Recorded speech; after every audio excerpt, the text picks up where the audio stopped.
तर मित्रांनो, आयुर्वेदा मराठीमध्ये तुमचं स्वागत. एनसीआयझमची नवीन नोटीस आलेली आहे. आजच्याच डेटला आली आहे 1/1/2025 म्हणजे या वर्षीची पहिली नोटीस आली आहे. आणि यामध्ये BMS सेकंड इयरच्या 3 विषयाच्या ब्ल्यूप्रिंटमध्ये करेक्शन करण्यात आलेत, बदल करण्यात आलेत, काहीची अरेंजमेंट चेंज करण्यामध्ये आली आहे. पहा, सब्जेक्ट इन्फॉर्मेशन अबाउट चेंजेस किंवा correction in second professional syllabus of रोग निदान, विकृती विज्ञान, स्वस्थवृत्त आणि द्रव्यगुण. 3 सब्जेक्टच्या ब्ल्यूप्रिंटमध्ये बदल झालेले आहेत. रोग निदान, स्वस्थवृत्त आणि द्रव्यगुण. द्रव्यगुणवरती आपण कालच व्हिडिओ बनवला, त्याची पूर्ण माहिती मी त्यामध्ये तुम्हाला सांगितलेली आहे. त्यानंतर आता काय काय बदल झालेत, अरेंजमेंट कशी चेंज झाली पूर्ण आपण यामध्ये पाहणार आहोत. आपण एसएक्यू आणि एलएक्यूची अरेंजमेंट आपण चेक करूया. सर्वात प्रथम रोगनिदानची अरेंजमेंट कशी झाली पाहूया. आपण जेव्हा पहिली ब्ल्यूप्रिंट होती एनसीआयझमची, त्याच्यावर व्हिडिओ बनवलेला होता, परंतु ती ब्ल्यूप्रिंट आता काही कामाची राहिलेली नाहीये, कारण नवीन ब्ल्यूप्रिंट आपल्यासमोर एनसीआयझमने करेक्ट करून दिलेली आहे. त्यामध्ये अरेंजमेंट कम्प्लिटली वेगळं होतं आणि यामध्ये अरेंजमेंट ऑफ टॉपिक्स कम्प्लिटली वेगळं दिलेलं आहे. ठीक आहे. आता पहिला जो एसएक्यू आहे रोगनिदान पेपर 1चा येणार आहे. रोगनिदान म्हणजे रोगाचं निदान, डायग्नोसिस करणं, त्याच्यानंतर परीक्षा किंवा मेथड ऑफ रोगी परीक्षा, त्याच्यानंतर सपेक्ष निदान, या चारीपैकी एका टॉपिकवर तुम्हाला दिसणार आहे पहिला एसएक्यू. त्याच्यानंतर दुसऱ्या एसएक्यू साठी तुम्हाला दिलेले 3 टॉपिक, उपेक्ष, दोष विकृती, दोषगती आणि रोगमार्ग. त्याच्यानंतर तिसरा एसएक्यू तुम्हाला दिसणार आहे, त्यासाठी 3 टॉपिक आणखी दिलेले आहेत, स्रोतदृष्टी, कॉन्सेप्ट ऑफ आमा आणि असेसमेंट ऑफ आमा. तर तुम्हाला याच्यामध्ये बदल काय काय दिसत असतील, तर सर्वात मोठा बदल असा आहे की पहिले जी ब्ल्यूप्रिंट होती त्याच्यामध्ये खूप सारे टॉपिक एकत्र ऍड केलेले होते, परंतु आता सिक्वेन्स वाईज 3-3-4-4 अशा पद्धतीने थोडंसं अरेंजमेंट करून त्यांनी दिलेले. आणि द्रव्यगुणमध्ये जे काय बदल झाले फार्मॅकोलॉजी, ते तुम्हाला दुसऱ्या याच्या आधी जो व्हिडिओ बनवलेला होता त्यामध्ये सांगितलेलं होतं. त्यानंतर तिसरा एसएक्यू हे झालं आपला चौथा एसएक्यू. चौथा एसएक्यू साठी 2 टॉपिक दिलेले आहेत, स्थान संश्रय आणि दृश्यदृष्टी. ठीक आहे, दोषदृष्टी. त्यामुळे हा एसएक्यू चौथा, स्थान संश्रय आणि दृश्यदृष्टी यावरतीच येणार. 5वा एसएक्यू साठी 2 टॉपिक दिलेले आहेत, आणखी त्यांनी संप्राप्ती आणि रूप या 2 टॉपिक पैकीच तुम्हाला 5वा एसएक्यू दिसणार आहे. त्यामुळे तुम्हाला सोपं झालंय, हे 2 टॉपिक चांगले प्रिपेअर करा, त्यावरतीच एक एसएक्यू दिसेल. त्याच्यानंतर 6वा एसएक्यू तुम्हाला दिसणार आहे व्याधी, त्याच्यानंतर व्याधी क्षमत्व आणि त्यानंतर साध्यता. या 3 टॉपिकवरती तुम्हाला 6वा एसएक्यू दिसेल पेपर 1चा.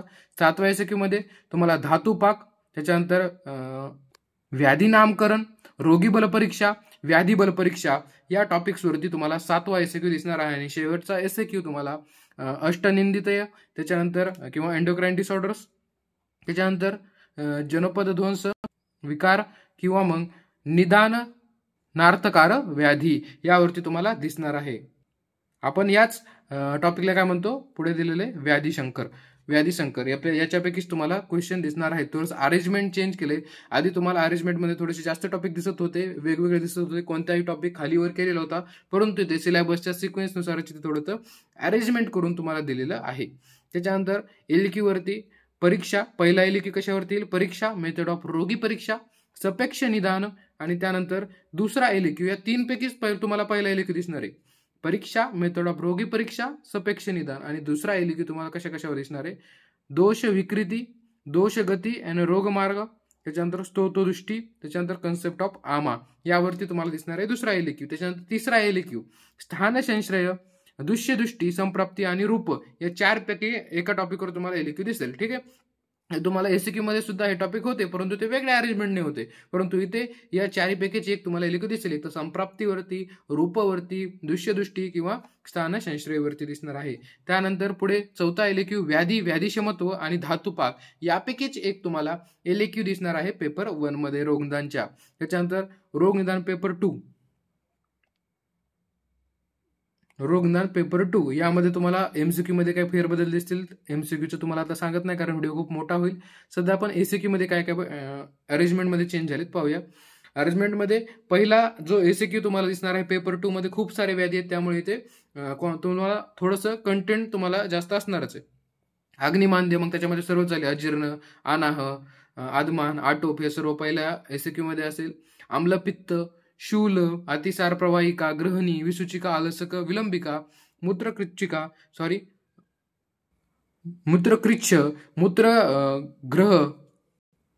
मूत्राघात, शेवटचे 2 होते मूत्रकृच्छ आणि मूत्राघात.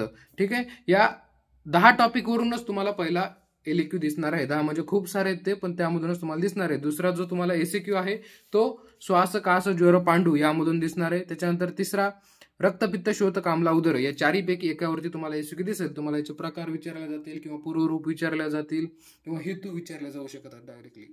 त्याच्यानंतर चौथा SAQ तुम्हाला कुष्ठ, शीत, पित्त, श्वित्र आणि विसर्प यावरती विचारला जाईल. पाचवा तुम्हाला स्थौल्य, कार्श, त्याच्यानंतर प्रमेय या दोन्हीपैकी एकावरती पाचवा विचारला जाईल. म्हणजे तुम्हाला अभ्यास करताना थोडंसं जजमेंट लागू शकतं ना, की कशावरती जास्त फोकस करायचं, कोणते आपल्याला कमी वाचायचे. आता प्रमेय आणि स्थौल्य हे वाचणं गरजेचंच आहे, कारण या दोन्हीपैकी एकावर एक LAQ फिक्सच आहे. ठीक आहे. किंवा मग या तीनवरती रक्तपित्त, शोथ, कामला, उदर या चारीपैकी एका येणारच आहे. याच्या कम्पॅरेटिव्ह मध्ये बघा, पहिला जो SAQ होता त्यामध्ये तुम्हाला 10 टॉपिक वरती पैकी एक येणार आहे, परंतु इथे जेव्हा तुम्ही पाचव्या SAQ कडे येता तेव्हा तुम्हाला स्थौल्य किंवा प्रमेय दोन्हीपैकीच एकावर तुम्हाला पाचवा दिसणार आहे. सहावा SAQ वातव्याधी, स्नायुगत वात आणि त्याच्यानंतर संधिगत वात, अस्थिमज्जागत वात याच्यावरती तुम्हाला सहावा SAQ दिसणार आहे. सातवा पाहायला गेलं तर आमवात आणि वातरक्त याच्यावरती बघा, तुम्हाला पाचव्यासारखा सातवा भेटलं, म्हणजे जिथे फक्त दोनच टॉपिक आहेत तुम्हाला त्याच्यावरती फिक्स SAQ आहे. आमवात आणि वातरक्त याच्यावरती फिक्स तुम्हाला दिसणार आहे SAQ नंबर 7. त्याच्यानंतर 8व्या SAQ साठी खूप सारं तुम्हाला दिलेलं आहे, म्हणजे याच्यामध्ये तुम्हाला मॉडर्न दिले आणि यापैकीच तुम्हाला मॉडर्नचा क्वेश्चन दिसणार आहे. कारण तुम्हाला कोणताही LAQ रोगदान पेपर 2 मध्ये मॉडर्न वरती नाहीये, फक्त एकच SAQ म्हणजे डिझायर टू नो वरती फक्त एकच SAQ आहे. सर्व तुम्हाला मॉडर्नचे टॉपिक डिझायर टू नो आहेत. त्यामुळे या रोगदान पेपर 2 मध्ये तुम्हाला सर्व हे मॉडर्नचे जे टॉपिक आहेत ते फक्त ह्या 8व्या SAQ मध्ये विचारल्या जाणार आहेत. ठीक आहे. आणि तुम्हाला LAQ मध्ये कोणताही मॉडर्नचा क्वेश्चन नाही. आता कोणकोणते टॉपिक तुम्हाला करायचे आहेत, ट्युबरक्लोसिस, त्याच्यानंतर छर्दी पण यामध्ये येतो, ते टाकू शकतात नियमानं, परंतु मला असं वाटतं की एकच क्वेश्चन मॉडर्नवर आहे, त्यामुळे हे क्वेश्चन मॉडर्नवरच विचारण्याचे चान्सेस जास्त आहेत. ट्युबरक्लोसिस डिसीज करायचा आहे, common GIT diseases, common urinary diseases, त्याच्यानंतर राजेशमा शोष पण यामध्ये येतो, common lung disorders, fever important आहे, हिमोपोएटिक डिसीजेस, हृदरोग, त्याच्यानंतर cardiovascular disorders, hepatobiliary diseases, skin diseases आणि थायरॉइड डिसऑर्डर्स हे सर्व फक्त आणि फक्त 8व्या SAQ मध्ये विचारण्याचे चान्सेस आहेत. बाकी सर्व तुम्हाला आयुर्वेदिक पार्टचे क्वेश्चन विचारले जातात. पाहूया LAQ मध्ये कशी अरेंजमेंट केलेली आहे. LAQ मध्ये तुम्हाला अग्निमांद्य, आटोप, अग्निमांद्यमध्ये पूर्ण आपण अजीर्ण, अना, त्याच्यानंतर आदमान, आटोप हे सर्व आलं, शूल, अतिसार प्रवाहिका, ग्रहणी आणि श्रुत या 5 टॉपिक वरती पहिला LAQ पेपर 2 आपल्याला दिसणार आहे. त्याच्यानंतर दुसरा LAQ श्वास, कास, ज्वर आणि पांडू आणि स्थौल्य या 5 पैकी तुम्हाला दिसणार आहे दुसरा LAQ. त्याच्यानंतर तिसरा दिसणार आहे तुम्हाला रक्तपित्त, कामला, उदर रोग, कुष्ठ, शीतपित्त, श्वित्र आणि विसर्प याच्यापैकी तिसरा LAQ तुम्हाला दिसणार आहे. प्रमेह, वातव्याधी, स्नायुगत वात, संधिगत वात, अस्थिमज्जागत वात आणि आमवात आणि वातरक्त या टॉपिक वरती तुम्हाला चौथा LAQ दिसणार आहे. याचं पूर्ण डिटेलमध्ये PDF मी तुम्हाला प्रोव्हाइड करतो, म्हणजे तुम्हाला पूर्ण कळून जाईल. त्याच्यानंतर आपल्याला पहिला आपण पाहिला होता रोगनिदान, त्याच्यानंतर स्वस्थ वृत्त आणि द्रव्यगुणमध्ये बदल झालेत. द्रव्यगुणमध्ये काय काय बदल झालेत त्यासाठी तुम्हाला दुसरा व्हिडिओ पाहावा लागेल, जो की आपण काल बनवून टाकलेला होता. त्यामध्ये द्रव्यगुण ब्ल्यूप्रिंटचे सर्व बदल आपण मेन्शन केलेले आहेत. त्याच्यानंतर स्वस्थ वृत्ताच्या अरेंजमेंटमध्ये बदल झालेले आहे. जे MCQ ची अरेंजमेंट आहे ते तुम्ही स्वतः पहा. आता SAQ ची अरेंजमेंट पाहूया आपण.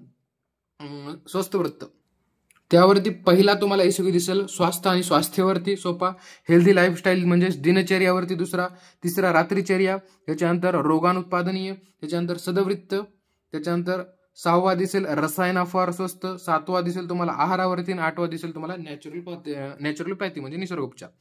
LAQ मध्ये पाहायला गेलं तर हेल्दी लाईफस्टाईल म्हणजे दिनचर्यावरती फिक्स LAQ आहे, ऋतुचर्यावरती फिक्स LAQ आहे, डायरेक्टली कोणता तरी एक ऋतू विचारलं जाईल तुम्हाला. आहारावरती पण आहे आणि योगावरती पण आहे. आहारामध्ये अष्ट विधी विशेष आयतन जे आहेत आहाराचे ते खूप जास्त इम्पॉर्टंट आहे. त्याच्यानंतर योगामध्ये तुम्ही सगळ्यात इम्पॉर्टंट पाहायला गेलं तर अष्टांग योग.